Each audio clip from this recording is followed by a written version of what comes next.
સાબરકાંઠાના Vadali highway road પર આવેલી કંપની દ્વારા લીલી મકાઈ જેવા ધાન્યમાંથી પશુ આહાર બનાવવામાં આવે છે। જ્યારે કંપની દ્વારા બનાવવામાં આવતો આહાર પશુઓના સ્વાસ્થ્ય માટે હાનિકારક છે। જ્યારે કંપની દ્વારા બહારથી ખુલતા અને બગડેલો અને દુર્ગંધ મારતો માલ લાવી અહીં રિપેરિંગ પેકિંગ કરવામાં આવે છે। આવો આહાર પશુઓના સ્વાસ્થ્ય માટે ચેડા કરતો હોય આ પશુ આહારને વેચાતો અટકાવવા ગ્રામજનોએ તંત્રને અવારનવાર રજૂઆતો કરી છે। તેમ છતાં તંત્ર દ્વારા યોગ્ય કાર્યવાહી ન થતા ગ્રામજનોમાં આક્રોશની લાગણી છવાઈ જવા પામી છે।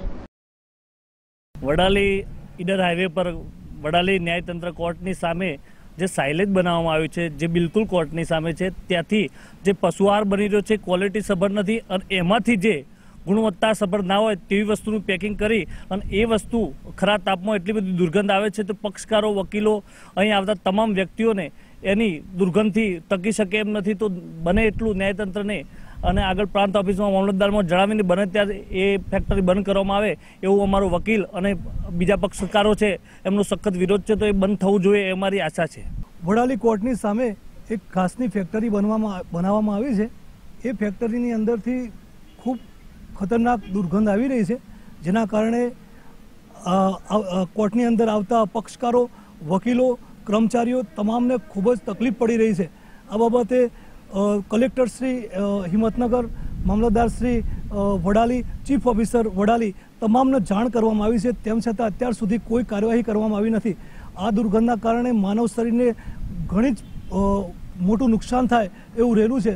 બહુ જ ત્રાસ અનુભવી રહ્યા છે પક્ષકારો। એ બાબતે ત્વરિત કાર્યવાહી કરવા અમારી આ માગ છે। એ સાયલેજ એ લીલા ઘાસચારામાં ધાન્ય વર્ગનો જે પાક હોય એમાંથી સાયલેજ બનાવવામાં આવે છે અને સાયલેજ જે દાણો ચડે મકાઈનો હોય કે જવારનો હોય એ સ્ટેજમાં લીલો ઘાસચારો કાપી નાખવામાં આવે અને એનું નાના નાના ટુકડા 1 થી 1.5 ઇંચના ટુકડા કરી એને સાયલેજ બનાવવામાં આવે। એ સાયલેજમાં પ્લાસ્ટિકની થેલીમાં બને છે અને ઊંડા ખાડો કરીને જમીનમાં ખાડો કરી ચણીને એ પણ બનાવી શકાય, એ રીતનું બનાવી શકાય। એને એર ટાઈટ હવા ના જઈ શકે એવી જગ્યામાં એનું પેકિંગ કરવામાં આવે। કટિંગ કર્યા પછી એને ગોળની રસીને બધું મિક્સ કરી એને પ્રેસ કરી અને એને એર ટાઈટ જગ્યાએ એનું જે ખાડા હોય સાયલોપીટ કહેવામાં આવે, એ સાયલોપીટ અથવા પ્લાસ્ટિકની થેલીઓ અને એર ટાઈટમાં રાખવામાં આવે તો પછી એ 20-25 દિવસ પછી સાયલેજ ખાવા માટે લાયક થાય છે। એ સાયલેજ ખુલ્યા પછી એ અથાણું, ટૂંકમાં આપણે ગુજરાતીમાં અથાણું કહેવાય, એ લીલો ઘાસચારાના અવેજીમાં એ સાયલેજ વાપરી શકાય।